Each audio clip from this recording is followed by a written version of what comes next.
Imagine it's 1944, you're an Allied bomber pilot, thousands of feet over enemy territory. For years, you've gone head-to-head with the best of the Luftwaffe, their Focke-Wulfs and Messerschmitt 109s.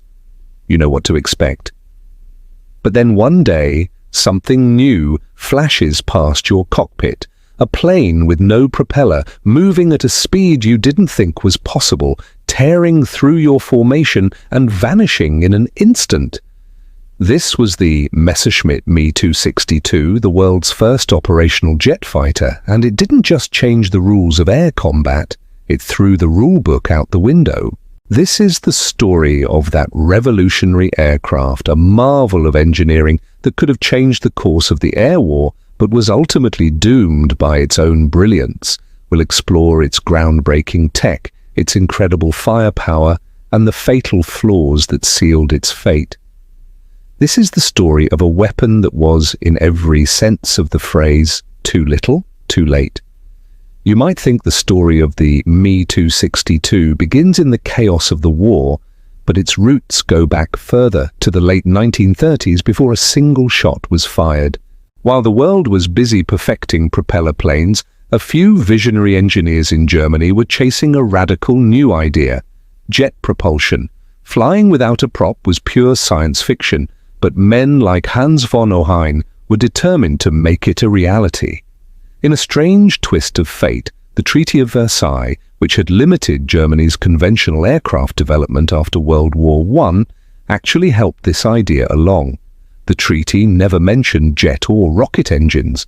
This loophole, combined with the Nazi regime's obsession with wonder weapons, created a secret race to build an entirely new kind of air force. Messerschmitt started working on Project 1065 in April 1939. Designing the airframe was one thing, but the real monster to tame was the engine. Early jets were just not reliable. They overheated, they flamed out, and they failed catastrophically.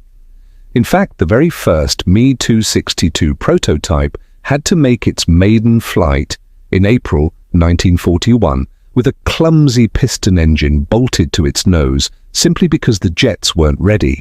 It wasn't until July 18, 1942 that a Me 262 finally flew on jet power alone, pushed by a pair of Junkers Jumo 004 engines.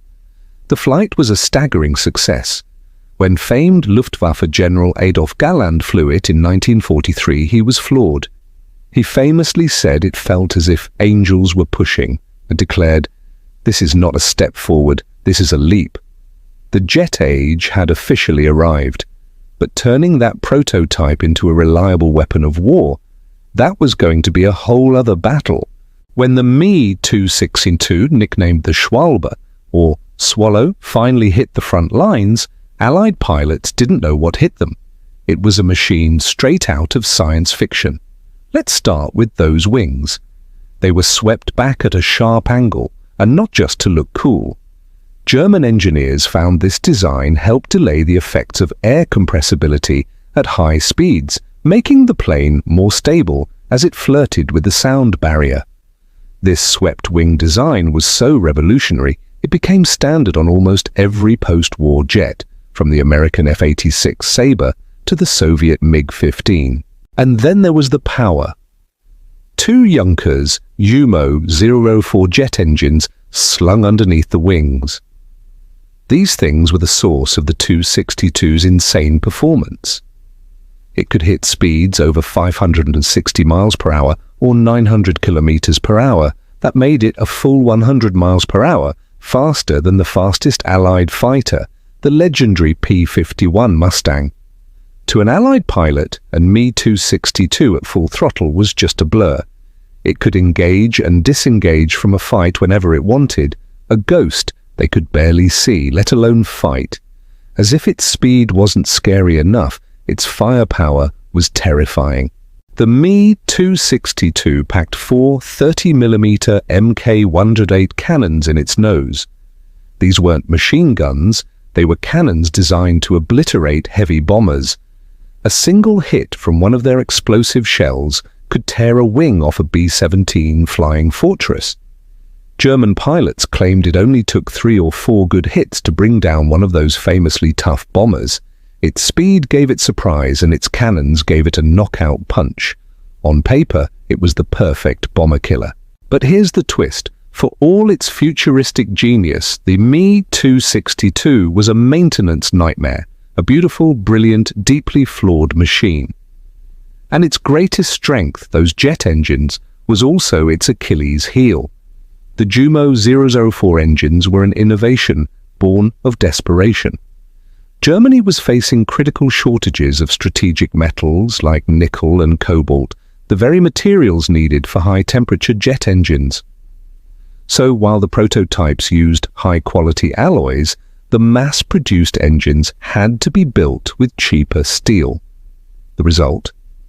The engines had a shockingly short lifespan. We're talking just 10 to 25 hours before they needed a complete overhaul. Sometimes they'd die on their very first flight. The turbine blades were so fragile that if a pilot handled the throttle too aggressively, the engine could flame out or burst into flames.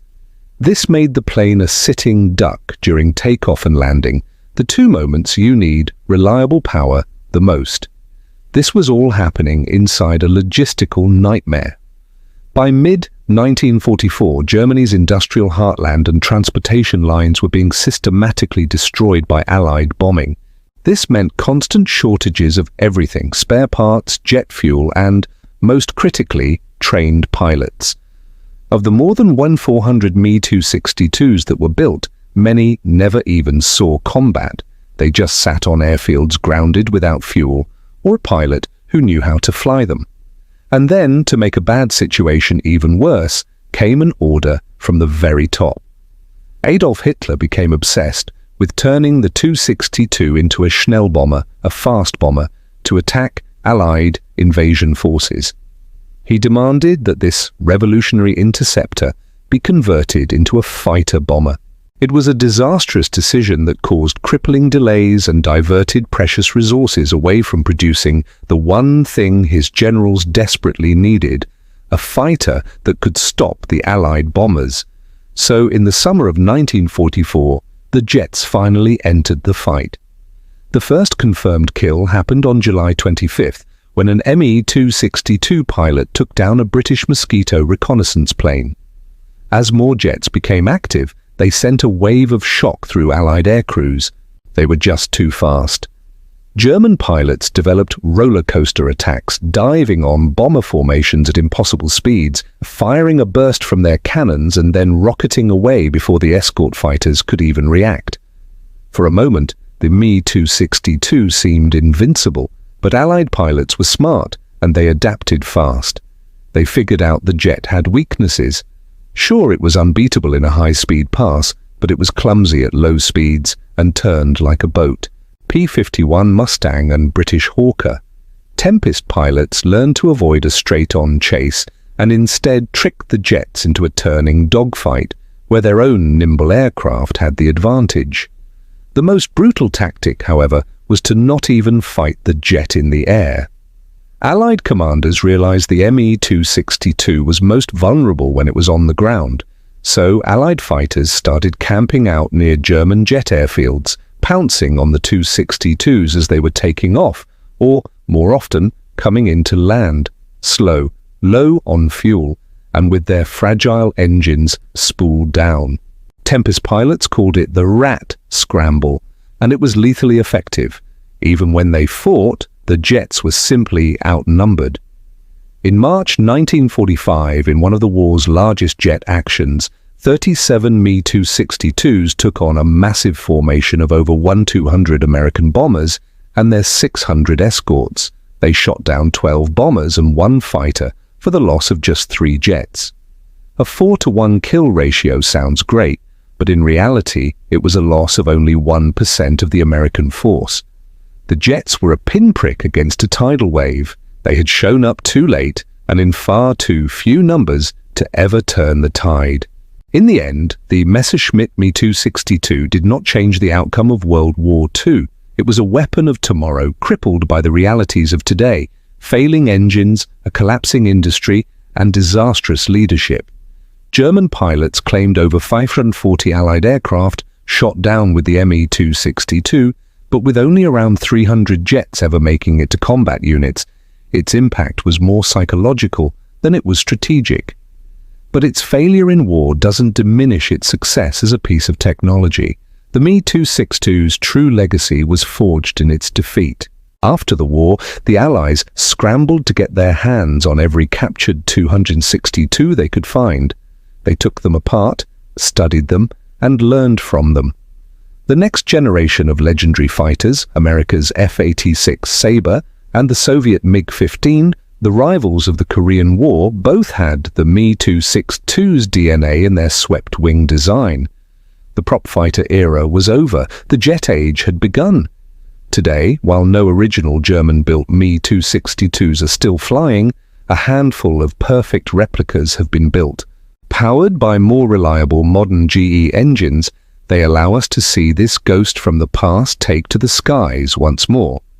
The Me-262 is the ultimate proof that the most advanced weapon is useless without the industry to build it, the resources to run it, and the strategy to deploy it. It was a flash of genius in the final dark days of the Third Reich and the ancestor of every modern jet that rules the skies today. So what do you think? If the Me-262 had arrived a year earlier, could it have actually changed the course of the war? Drop your theories in the comments below. We'd love to hear them. And if you enjoyed this deep dive, make sure to like and subscribe for more stories like this one.